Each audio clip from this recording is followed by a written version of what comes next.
O que deve fazer um bom cristão pela manhã assim que desperta? Pergunta o Catecismo de São Pio X e ele mesmo responde: um bom cristão pela manhã, assim que desperta, deve fazer o sinal da cruz e oferecer o coração a Deus, dizendo estas ou outras palavras semelhantes: meu Deus, eu vos dou o meu coração e a minha alma. À noite, antes de deitar, o que se deve fazer? Pergunta o mesmo Catecismo. A resposta: à noite, antes de deitar, convém pôr-se como de manhã, na presença de Deus, recitar devotamente as mesmas orações, fazer um breve exame de consciência e pedir perdão a Deus dos pecados cometidos durante o dia. De fato, quem possui ou já folheou algum bom livro de oração deve ter notado a presença de inúmeras fórmulas de oração de manhã e oração da noite. É um costume antigo das famílias católicas ensinar a seus filhos, desde a mais terna idade, esse gênero de preces. Mais do que decorar, porém, esta ou aquela fórmula de oração em particular, o mais importante aqui é entender o porquê de as rezarmos. Por que não bastaria, por exemplo, rezar um terço ou fazer uma oração mental ao longo do dia? Essa questão admite múltiplas respostas, mas nesta matéria queremos falar da oração da manhã e da oração da noite, principalmente como remédios para a nossa soberba. Soberba? Não temos coisas mais importantes com o que nos preocupar? Talvez você não saiba, mas o pecado de Adão e Eva, ao contrário do que pensa a maioria das pessoas, não foi um pecado de natureza sexual. Nossos primeiros pais pecaram por soberba, o mesmo pecado pelo qual caíram Lúcifer e todos os demônios. E talvez você não saiba também, mas o pecado da soberba é a raiz de todos os pecados. Não se trata, portanto, de algo de pouca importância, mas da causa mesma da nossa condição decaída neste mundo. Para entender mais concretamente o que é esse pecado, partamos da indagação do apóstolo dirigida aos orgulhosos. O que há de superior em ti? Ele pergunta. Que é que possuís que não tenhas recebido? E se o recebestes, por que te glorias, como se não o tivesses recebido? No fundo da soberba está uma desconexão com as verdades da criação e da redenção. Ao invés de reconhecermos que fomos criados por Deus, que dele recebemos o ser e, na ordem da graça, a remissão dos nossos pecados e a vida sobrenatural, gloriamo-nos do que somos e temos como se não houvéssemos recebido.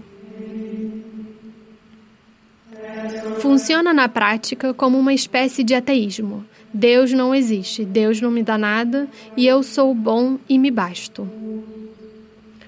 O primeiro e mais óbvio remédio para essa realidade chama-se fé, contra o espírito autossuficiente e rebelde a Deus da nossa época. É esta a vitória que vence o mundo. Contra a soberba em especial, é preciso reconhecer como grandíssima verdade o fato de nada de bom proceder de nós, só o fazem a miséria e a insignificância, diz Santa Teresa nas Sextas Moradas. Em outras palavras, precisamos de humildade. Mas essas duas virtudes, que estão no fundamento da nossa vida com Deus, devem se manifestar de um modo bem visível nas ações do nosso dia a dia. Daí a importância de rezarmos pela manhã, ao nos levantarmos e à noite ao deitarmos. Quando dormimos e levantamos de qualquer jeito, sem separar algum tempo para falar com Deus, e gastamos, pelo contrário, nossos primeiros e nossos últimos minutos no smartphone, na TV ou em qualquer outra atividade, o que estamos dizendo é: eu vivo do jeito que eu quiser. O princípio e o fim da minha vida sou eu mesmo. Eu me basto, é como se fossem pequenos deuses que não devem satisfação a nada, a ninguém. É evidente que o fato de uma pessoa não fazer uma oração da manhã ou uma oração da noite não fará dela uma ateia. O que estamos dizendo é que o desleixo com essas orações vai criando dentro de nós um mau hábito e uma verdadeira ruptura na nossa relação com Deus. Se Ele é mesmo o alfa e o ômega, o princípio e o fim de tudo o que foi e há de ser, se nós realmente cremos nisso, por que o começo e o final dos nossos dias não são passados com Ele? Se foi Ele quem nos deu tudo, por que não começamos tudo olhando para Ele? Se nele que tudo terminará, por que não terminamos tudo elevando a Ele os nossos pensamentos? A verdade é que temos pouca fé. Para muitos de nós, Deus ainda é uma ilusão confortável, um placebo, que eu tomo só para me sentir bem e depois vida que segue.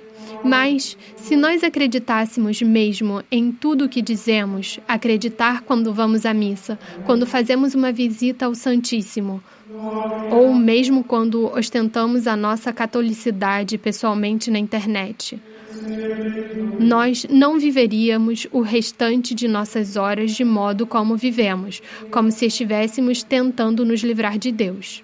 Se você se sente entregado a Deus pela metade, se você se sente que em seu coração não está no lugar em que deveria estar, saiba, é Ele mesmo quem está, através dessa pequena amargura, chamando você a uma sinceridade maior de coração e uma conversão mais profunda. Reze, peça a Ele sinceramente a graça de crer mais, de amar mais, e, de fé em fé, seremos transformados do primeiro Adão, egoísta e negligente no serviço de Deus, em verdadeiras imagens de Cristo. Mas não nos esqueçamos de fazer este bom propósito uma pequena oração ao acordarmos e uma breve exame de consciência ao dormirmos. É a partir dessas práticas aparentemente insignificantes que Deus irá realizar em nós a grande obra da santidade que Ele nos tem preparada desde a fundação do mundo.